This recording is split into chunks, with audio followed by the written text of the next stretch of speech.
नमस्कार दोस्तों, मैं सुरेंद्र सिंह रावत और मैं अपने YouTube channel target with Surendra पर आपका हार्दिक स्वागत और हार्दिक अभिनंदन करता हूं। दोस्तों, इससे पहले राजस्थान के भौतिक प्रदेश हमारे चल रहे थे और उसमें जो है भौतिक प्रदेश जो है उसमें हमने अभी तक जो हमने कंप्लीट किया है वो दो भौतिक प्रदेश हमने कंप्लीट कर लिए। एक तो उत्तर पश्चिमी मरुस्थलीय प्रदेश एक भौतिक प्रदेश और एक मध्यवर्ती अरावली पर्वतमाला दूसरा भौतिक प्रदेश, और अब तीसरा हम करेंगे पूर्वी मैदानी भाग और चौथा हम करेंगे दक्षिणी पूर्वी पठारी प्रदेश। ये वाला दक्षिणी पूर्वी पठारी प्रदेश, ये चार भौतिक प्रदेश है आपके सिलेबस में। जो चारों भौतिक प्रदेश की आपको बेसिक बेसिक नॉलेज होनी चाहिए। यहाँ से आपको हर तरह का सवाल पूछा जा सकता है। ज़्यादातर इसमें ये पूछते हैं कि उत्तरी अरावली की कौन सी चोटी है, दक्षिणी अरावली की कौन सी है, या अरावली से संबंधित प्रश्न ज़्यादा पूछा गया है यहाँ पर। तो अरावली को आप विशेष तौर पे ध्यान दे के पढ़ें और बाकी चीज़ें मैंने जो बताई है इंपॉर्टेंट उसको भी ध्यान में रखें। अभी तक मैंने देखा है इसमें अक्षांशीय और देशांतरी स्थिति आपसे पूछी है स्थिति एंड विस्तार में, या आपसे पूछा है इसमें उत्तरी अरावली की कौन सी चोटियाँ हैं, या फिर अजमेर मेरवाड़ा कहाँ पड़ता है, या फिर मध्य अरावली की सबसे ऊंची चोटी कौन सी है। इस तरह के सवाल आपसे पूछे हैं। तो मैं समझता हूँ कि मैंने पूर्व के पेपर को ध्यान में रखा है, मैंने पेपर्स देखे भी हैं। उसमें अक्षांशीय देशांतरीय या कौन सा ज़िला गुजरात की सीमा से स्पर्श करता है, कौन कौन से ज़िले, उनमें से ऑप्शन दे दिए और फिर नीचे 1 2 3 करके दे दिए ऑप्शन। तो उसमें से आपको देखना है कौन से करते हैं। ये सारा मैंने पढ़ा दिया है। आज हम जो चर्चा करने वाले हैं वो है पूर्व पूर्वी मैदानी भाग, जो हमारा तीसरा भाग है। और पूर्वी मैदानी भाग जो है आप पहले एक बार नक्शे में देख ले। पूर्वी मैदानी भाग जो है ये एक तो मध्य माही बेसिन इसमें आता है, बनास बेसिन आता है और एक चंबल बेसिन आता है जो मैंने यहाँ लिख नहीं रखा है। चंबल बेसिन, 3 बेसिन आते हैं इस पूर्वी मैदानी भाग में। और पूर्वी मैदानी भाग पूरा नदी निर्मित है, नदियों द्वारा निर्मित मैदान है। और इसमें आपको पता ही है कौन कौन से ज़िले हैं, जैसे जयपुर हुआ, जैसे इधर आपके जयपुर हुआ, इधर कोटा बूंदी का टोंक का भाग आ जाएगा। ये ज़िला आपके आएंगे इसमें। तो यहाँ पर अपन देखते हैं एक एक टॉपिक के हिसाब से हम देखते हैं कि इसमें अपने को क्या क्या पढ़ना है। तो देखो जो आपके ये हैं पूर्वी मैदानी भाग, इसमें देखो सबसे पहला भाग जो है वो है बनास बेसिन। ये बनास और उसकी सहायक नदियों से निर्मित क्षेत्र है। एक बेसिन का मतलब होता है एक पूरा जो उस नदी के आसपास का एरिया जो कवर होता है, जहाँ से नदी पानी लेती है, जहाँ से नदी जल लेती है और फिर अपने में समाहित करके आगे बहती है, वो पूरा एक क्षेत्र बन जाता है। उसको हम बनास बेसिन बोलते हैं, यानी बनास नदी के आसपास का जो क्षेत्र होता है, नदियों से निर्मित क्षेत्र है। इसका विस्तार मुख्यतः भीलवाड़ा, टोंक, अजमेर, जयपुर, दौसा, सवाईमाधोपुर जिलों में पाया जाता है। ये क्षेत्र कहीं पूर्ण समतल तो कहीं कटा फटा, परंतु संपूर्ण क्षेत्र नदियों द्वारा बहाकर लाई गई कांप मिट्टी से युक्त उपजाऊ मैदान है। तो इसमें याद करने वाला कुछ भी नहीं है। इसमें ज़िले भी आपको अच्छे से याद नहीं करने, नहीं पूछे जाते ऐसे ज़िले। आपको ये ध्यान रखना है कि बस ये बनास बेसिन जो है ये पूर्वी मैदानी भाग का हिस्सा है। और एक बार जो मैंने रीड आउट कराया वो याद कर ले आप, है ना, मतलब एक बार देख ले। चंबल बेसिन, ये चंबल और उसकी सहायक नदियों का से निर्मित है। यहाँ पे ऊपर चंबल और उसकी सहायक नदियों से निर्मित क्षेत्र है। मुख्यतः कोटा, बूंदी, सवाईमाधोपुर, करौली, धौलपुर जिलों में विस्तृत है। चंबल बेसिन उत्कात आकृति हेतु विख्यात है। इसके दक्षिणी भाग में पाई जाने वाली अनियमित पहाड़ियों को डांग कहा जाता है। ये आपको ध्यान रखना। डांग डांग क्षेत्र जो है वो चंबल बेसिन में पड़ता है, इसका आपको अच्छे से ध्यान रखना है। राजस्थान में सर्वाधिक डांग क्षेत्र का विस्तार करौली जिले में है। कहाँ पर है? करौली जिले में। इसलिए करौली को डांग की रानी भी कहा जाता है। क्या कहा जाता है? डांग की रानी भी।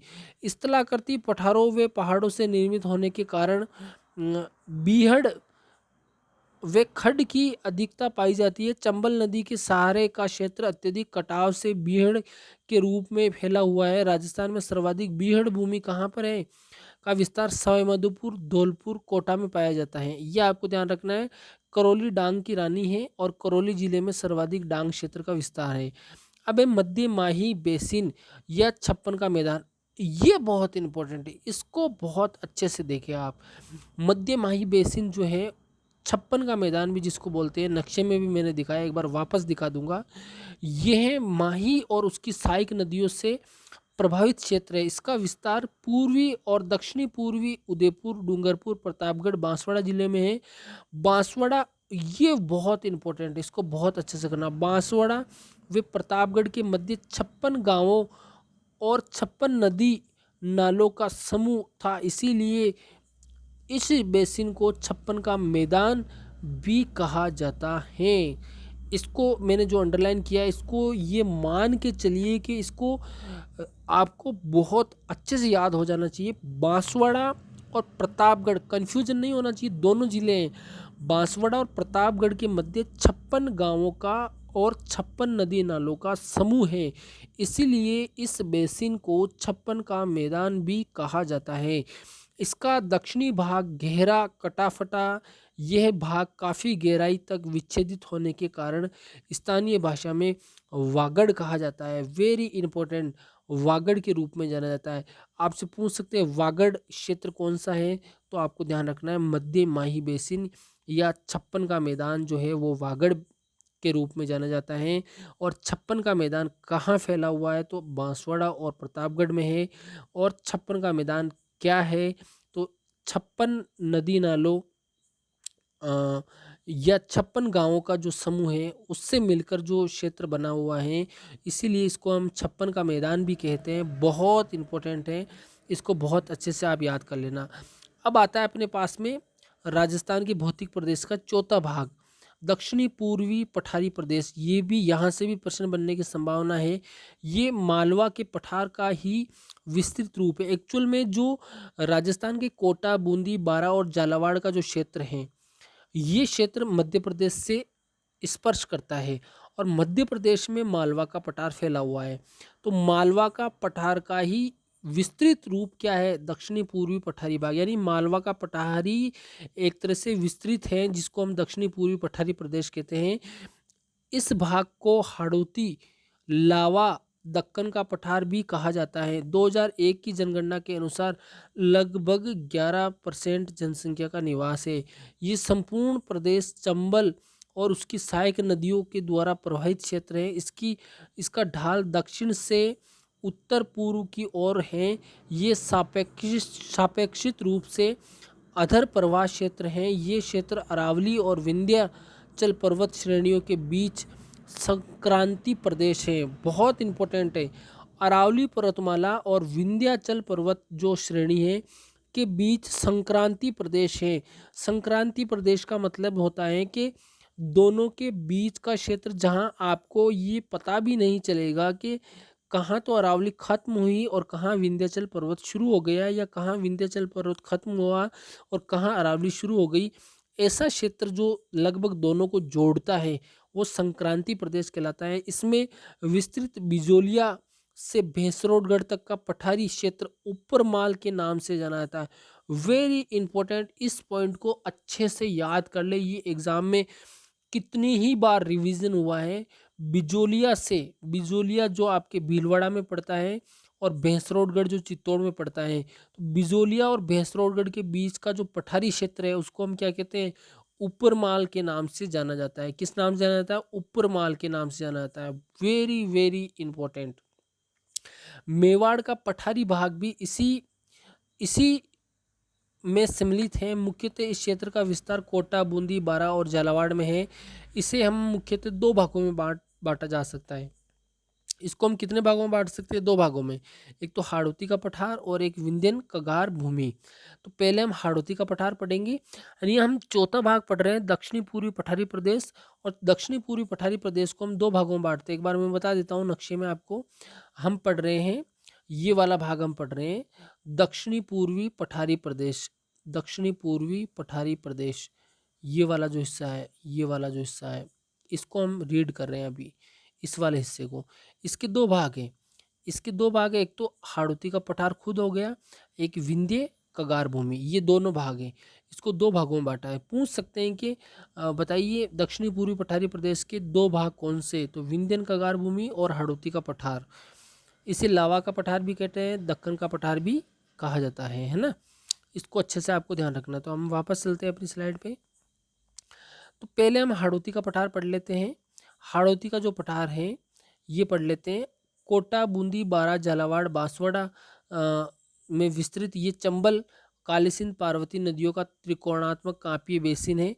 इसका विस्तार हाड़ौती में होने के कारण हाड़ौती का पठार कहलाता है। हाड़ौती मतलब कोटा, बूंदी, बारा, झालावाड़, ये जिले मिलकर हाड़ौती का क्षेत्र कहलाता है। ये भारत की प्रायद्वीपीय दक्कन के पठार का ही विस्तार माना जाता है, इसलिए इसे दक्कन का पठार भी कहते हैं। इसका निर्माण ज्वालामुखी चट्टानों से निकले लावा से हुआ है। आपसे पूछ सकते हैं कि बताइए निम्नलिखित में से कौन सा राजस्थान का जो भौतिक भूभाग है वो दक्कन के पठार का हिस्सा है या प्रायद्वीपीय पठार के का ही एक विस्तार माना जाता है। तो आपको ध्यान रखना है यह ज्वालामुखी चट्टानों से निर्मित हुआ है ऐसा क्षेत्र राजस्थान का कौन सा है, तो वो हाड़ौती का पठार। मध्यम काली मिट्टी उपलब्ध है यहाँ पर काली मिट्टी आपको मिल जाएगी देखने को, जो कि राजस्थान की सर्वाधिक उपजाऊ मिट्टी है।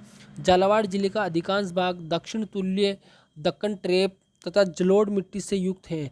धरातलीय दृष्टि से इस क्षेत्र में सभी जगह एक रूपता नहीं है। धरातलीय दृष्टि से भिन्नता के आधार पर इस क्षेत्र को पांच उप प्रदेशों में बांटा जा सकता है। अब जो दक्कन का जो हाड़ौती का पठार है उसको वापस कितने भागों में बांटा है, 5 भागों में बांटा है। अर्धचंद्राकार पर्वत श्रेणियाँ, ये पहला भाग है। इतना आपको लोड नहीं लेना है कि इसको 5 भागों में बांटा, ये भी याद करना है नहीं, इतना नहीं पूछते, लेकिन एक बार हमारी औपचारिकता है पढ़ने की, वो जरूर पढ़ेंगे हम। हाड़ौती का पठार पर बूंदी एवं मुकुंदरा की पहाड़ियाँ अर्धचंद्राकार रूप में फैली हैं। बूंदी की पर्वतमाला दोहरी पर्वतमाला है। इसमें 4 प्रमुख दर्रे हैं, बूंदी, जेतावास, रामगढ़, खटगढ़ और लाखेरी। इन श्रेणियों की औसत ऊंचाई 300 से 350 मीटर है।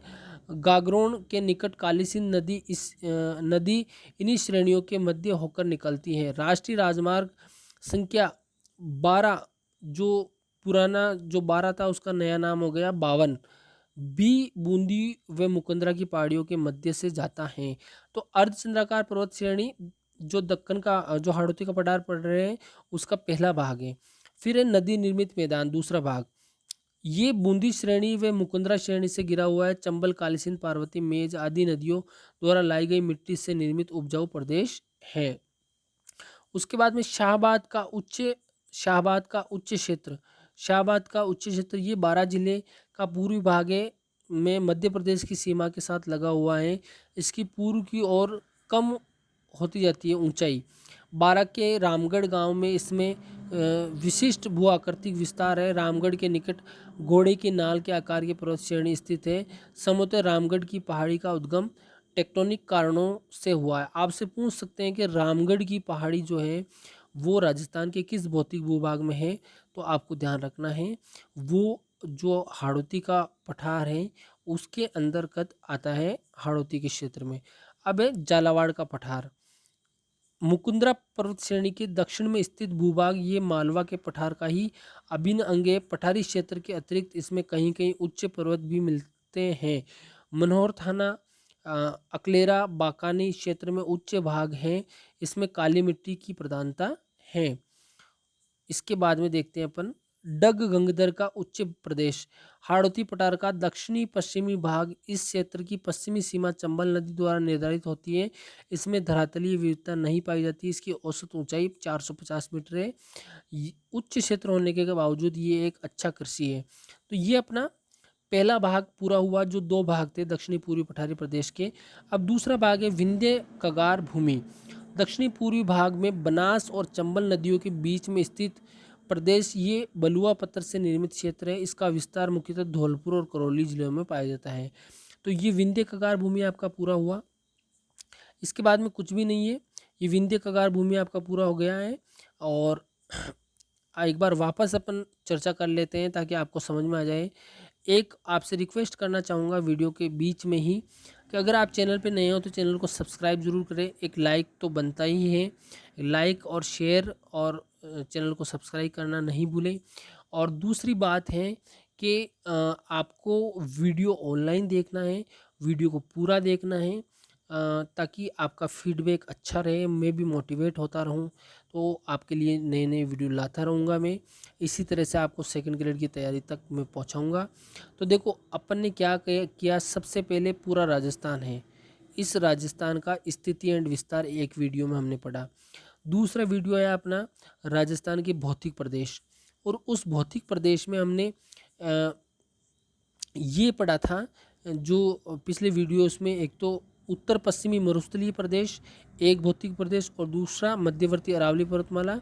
उसके बाद में हमने पूर्वी मैदानी भाग और हाड़ौती का पठार किया है। यानी 2 वीडियो में तो हमने क्या किया है, उत्तर पश्चिमी मरुस्थलीय प्रदेश और मध्यवर्ती अरावली पर्वतमाला जो है वो पूरा किया है, और 2 वीडियो में।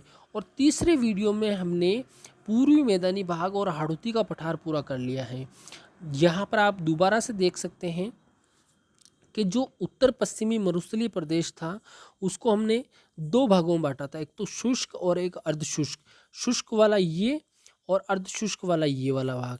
उसके बाद में मध्यवर्ती अरावली पर्वतमाला, उसको हमने 3 भागों में बांटा था, एक तो उत्तरी अरावली, एक मध्य अरावली, एक दक्षिणी अरावली। उसके बाद में पूर्वी मैदानी भाग है, इसको हमने वापस कितने हिस्सों में बांटा है, पूर्वी मैदानी भाग को हमने वापस किस में बांटा है, तो वापस इसको हमने बांटा है, एक तो बनास बेसिन, एक चंबल बेसिन और एक मध्य माही बेसिन। और उसके बाद में हमने पढ़ा था दक्षिणी पूर्वी पठारी प्रदेश, उसमें एक तो हाड़ौती का पठार, एक विंध्य कगार भूमि, 2 भाग है इसमें। तो इस तरह से हमने क्या किया कि इस पूरे राजस्थान के भौतिक जो प्रदेश हैं, भौतिक भूभाग हैं, उसको हमने क्या किया, कंप्लीट कर लिया पूरे राजस्थान के भौतिक भूभाग को। अगर आपने इसके पहले वाले वीडियो नहीं देखे तो वो ज़रूर देखें। और मैं यहाँ से बता देना चाहता हूँ कि यहाँ से 1 या 2 सवाल आने की संभावना यहाँ से रहती है। अगर आप वीडियोस को पूरा पूरा देखेंगे, अच्छे से समझेंगे, तो आपको निश्चित रूप से 1 या 2 प्रश्न का यहाँ से फ़ायदा होने वाला है।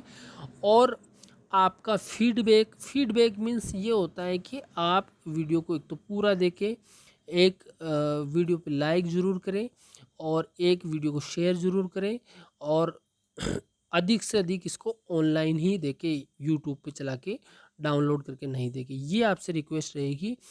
और मैं आपके लिए नेक्स्ट वीडियो जो लेके आऊँगा वो भी कमाल का वीडियो होगा, जहाँ से आपके प्रश्न बनते हैं। और मैं समझता हूँ कि आप जो तैयारी कर रहे हैं उसमें आपकी मैं हेल्प कर पा रहा हूँ। आप मुझसे जुड़े रहिए और लोगों तक इसी तरह वीडियो को पहुँचाइए, शेयर कीजिए। और इसी के साथ में हम मिलेंगे अगले वीडियो में। धन्यवाद।